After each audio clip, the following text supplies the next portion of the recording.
Movimientos inesperados, algunos suaves y otros intensos. Movimientos que esconden otros o que distraen. Hay movimientos cortos y movimientos en profundidad, pero todos calculados. Hay espera, defensa y ataque. Hay peones, hay caballos, hay alfiles, torres, reina y rey. Todos juegan, todos tienen su rol. En Radio Sputnik, Ajedrez de Geopolítica, donde conocemos todo lo que se juega y todo lo que se decide. Conduce Javier Benítez. El presidente de Rusia, Vladimir Putin, ha declarado este lunes que la victoria en el conflicto ucraniano será de Rusia. Para hablar sobre estas manifestaciones de Putin y otras tantas, estoy junto al analista internacional y escritor Cristian Lamesa. Cristian, bienvenido a Radio Sputnik. ¿Cómo estás? Bien, muy bien, Javier. Encantado, como siempre, de estar con vos y con tu audiencia. Muchísimas gracias. El encantado soy yo, Cristian. Bueno, el mandatario ruso participó en una reunión con los jefes de los ayuntamientos de Rusia en la que uno de los participantes terminó su intervención diciendo que la operación militar especial rusa en Ucrania terminará exitosamente, a lo que Putin comentó que nadie lo duda. ¿Qué nos comentas de esto, no? De esta firmeza que tiene Rusia, que tiene el presidente Putin en sus manifestaciones, teniendo en cuenta todo el tipo de negociaciones que se están tejiendo, esos anuncios de los que habla Trump, que quiere controlar la central de Zaporozhia, que quiere que luego del conflicto haya tropas europeas en Ucrania? En el medio de todo esto, ¿no? ¿Qué representan estas manifestaciones de Putin, Cristian? Yo creo que muestran la confianza y la certeza que muchos tuvimos desde el primer momento, porque, a ver, esta guerra como se inicia, y no solo el 24 de febrero de 2022, sino con el golpe de Estado en 2014 e incluso años antes, con todas las políticas de la OTAN, de ir rodeando a Rusia, de ir acosándola, de ir amenazándola.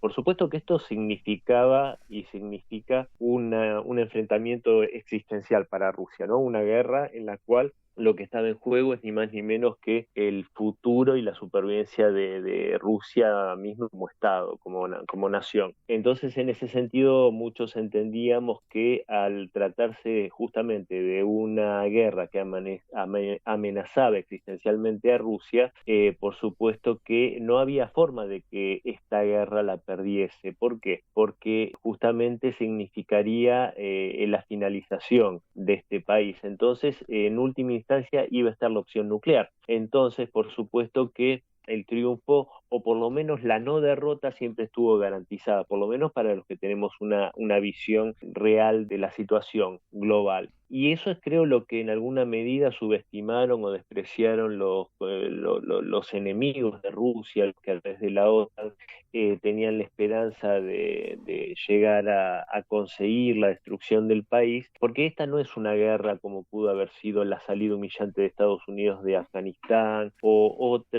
otro tipo de confrontaciones en las cuales no estaba en juego la supervivencia de los Estados Unidos. En un caso similar, en los Estados Unidos, por supuesto que también estaría esto mismo que estoy diciendo, que es imposible vencer y derrotar absolutamente a una potencia nuclear. Entonces yo creo que lo que hace Putin es decir ni más ni menos que la realidad, que nunca estuvo en duda el triunfo de Rusia, porque no tenía otra opción más que triunfar. Y los planes de Trump, yo creo que Trump ya creo que en alguna medida lo conocemos, y Donald Trump tiene ese discurso incendiario, ¿no? Esa pirotecnia verbal en la cual siempre va hacia una exageración y a unos titulares grandilocuentes. Yo creo que después para bajar grandemente en sus pretensiones como negociador que es. Así que en ese sentido yo creo que la confianza de Putin está muy bien fundamentada, sostenida y fundamentada, sí, en unas bases sólidas. Bueno, en este sentido, además, Cristian, de cosas que ha manifestado Putin, ¿no? Él se refirió a los habitantes del Donbass y Novorossiya, ¿no? Los nuevos territorios de Rusia. Estamos hablando de las repúblicas populares de Donetsk y Lugansk, Zaporozhia, Jersón. Él, por un lado, dijo que probablemente no exista hoy en día en Rusia un programa regional de la envergadura que se está destinando porque es un proceso complejo en el que se avanza gradualmente, es un programa amplio, dijo. Es fundamental implementar todos los recursos planificados correctamente con la calidad adecuada y a tiempo. Pero además dijo, debemos reflexionar sobre cómo cumplir con nuestro deber con el pueblo, especialmente con aquellos que apoyaron el regreso a su patria histórica, Rusia, y por supuesto, debemos corresponderles y apoyarles para resolver los problemas que enfrentan los territorios y que se han acumulado durante décadas. Dice que Rusia debe saldar su deuda moral con los habitantes de esa región, protegiéndoles. ¿Qué nos dices de estas palabras del presidente ruso, Cristian?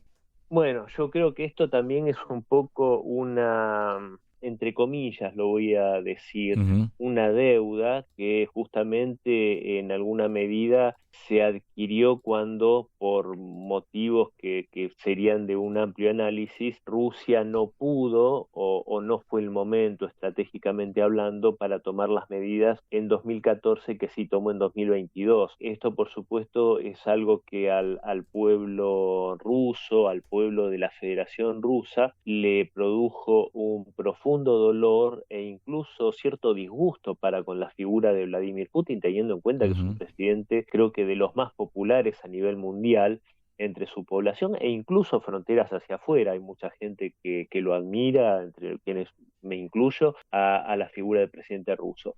Pero, por supuesto, que esa desprotección en alguna manera que sufrieron las poblaciones del Donbass y de otras regiones de lo que hoy es Rusia, los nuevos territorios, esos 8 años fueron muy duros y creo que en alguna medida y con justicia la Federación está pagando, ¿no?, esa deuda con estos ciudadanos que mantuvieron una lealtad y un amor por sus tradiciones, por su cultura, por su lengua, a pesar de la represión brutal del régimen de Kiev, que realmente merecen el reconocimiento, y no solo de Rusia, digo, sino de todos los que admiramos a los pueblos que defienden su identidad y su honor.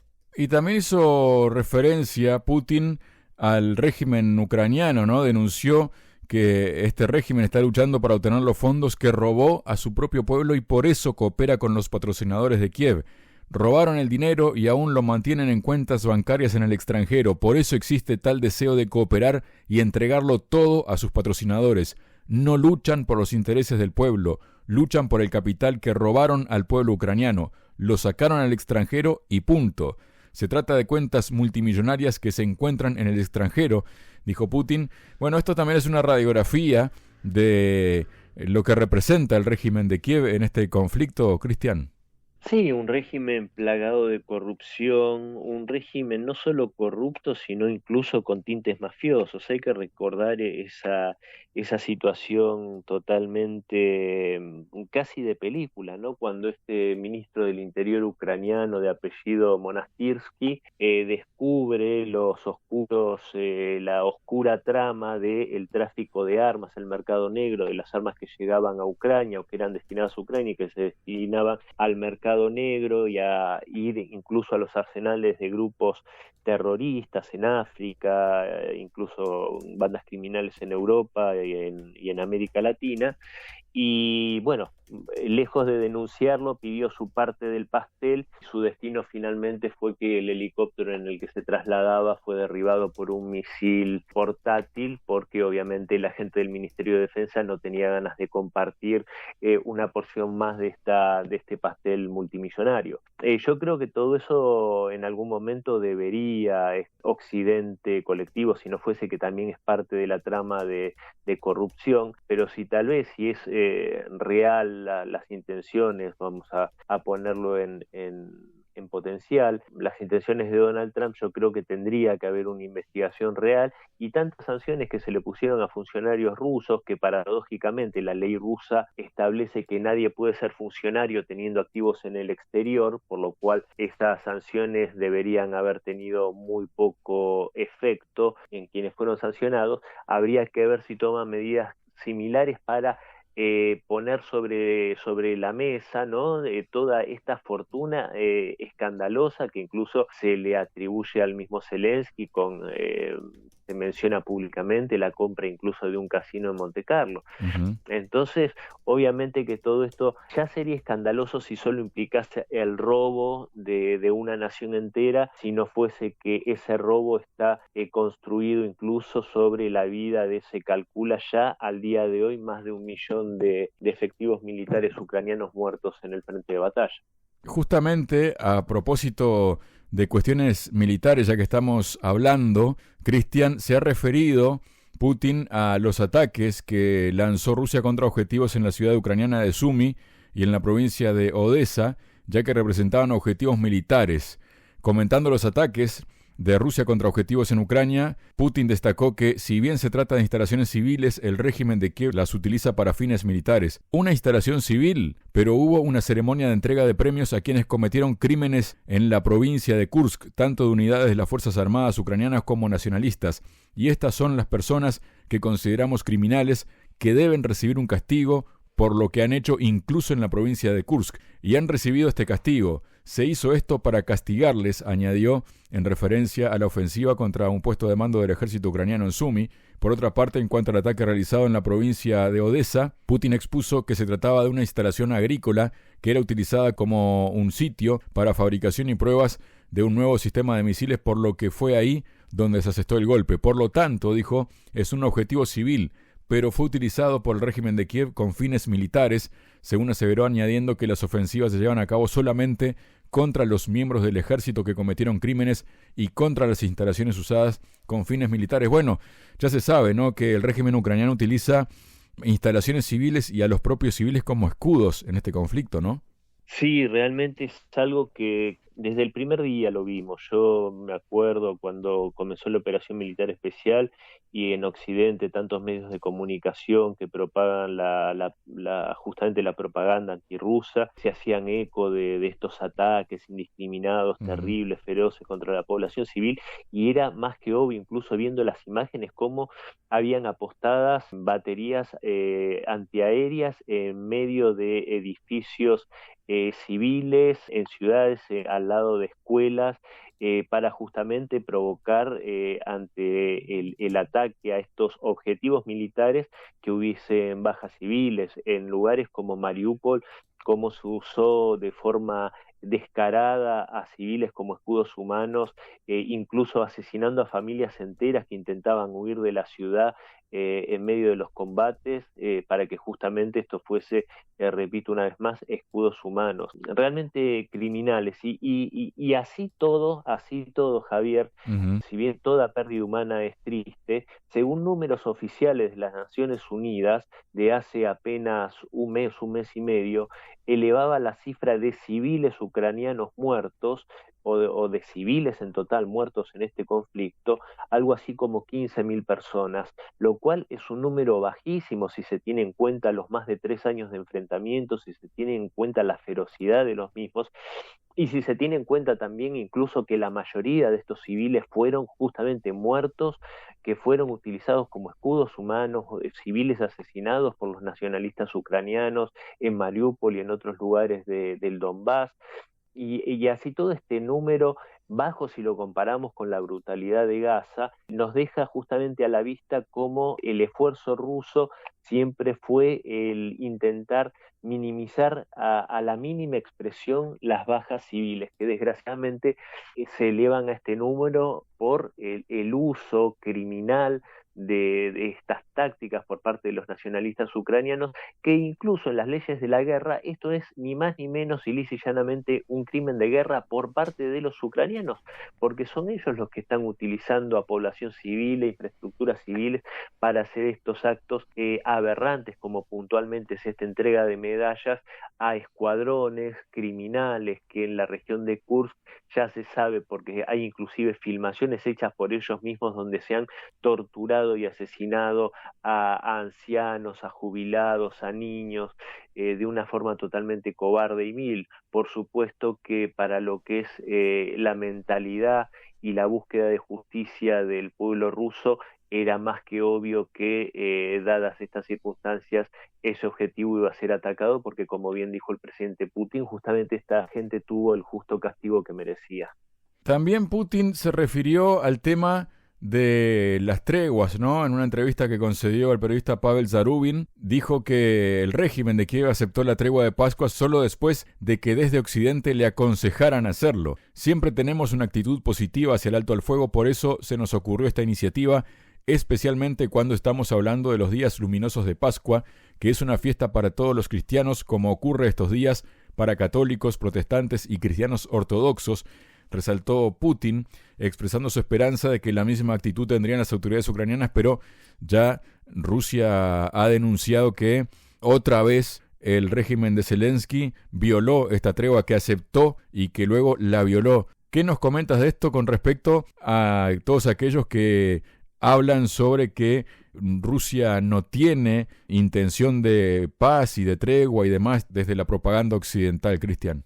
Bueno, vos sabés que el sábado a mí me consultaban acá en Moscú algunos medios locales sobre este tema y yo justamente decía un par de cosas. Una de ellas que no me sorprendía para nada la actitud del presidente Putin, porque de hecho tuvo una actitud similar para la Navidad Ortodoxa de 2023. En esa oportunidad el régimen de Zelensky desoyó la oferta y por supuesto que siguió haciendo sus ataques.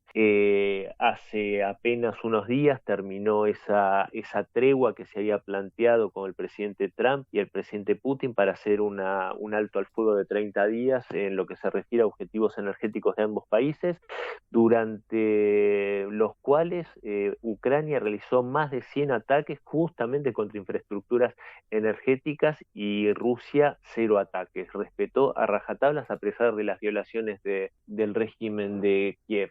Y durante estas 30 horas de tregua pascual propuesta por el presidente Putin y que hipócritamente yo incluso pensaba y sostuve que para mí no iba a aceptar esa tregua, pero evidentemente los consejos hipócritas de sus patrocinadores le dijeron que como propaganda servía aceptarlo, pero por supuesto no acatarlo, no respetarlo y se hicieron algo así como 5.000 ataques en esas 30 horas.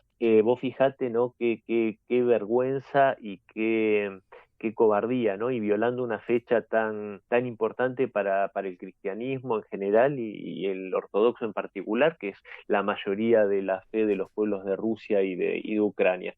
Pero bueno, esto es a lo que nos tienen acostumbrados. Hay que ver ahora, he escuchado algunos trascendidos sobre una oferta rusa que yo creo que ya es simplemente para desnudar la desvergüenza del régimen ucraniano, porque se propuso, tengo entendido, una tregua de 30 días para el ataque, o sea, un alto al fuego para lo que sería el ataque a objetivos civiles. Yo creo que para desnudar justamente que Ucrania no se detiene en el ataque hacia estos objetivos civiles y justamente al mismo tiempo se da la paradoja que cómo decir que no a una tregua y al mismo tiempo estaría admitiendo el ataque a esos objetivos por parte de Kiev, que es algo que hace cotidianamente, dicho sea de paso.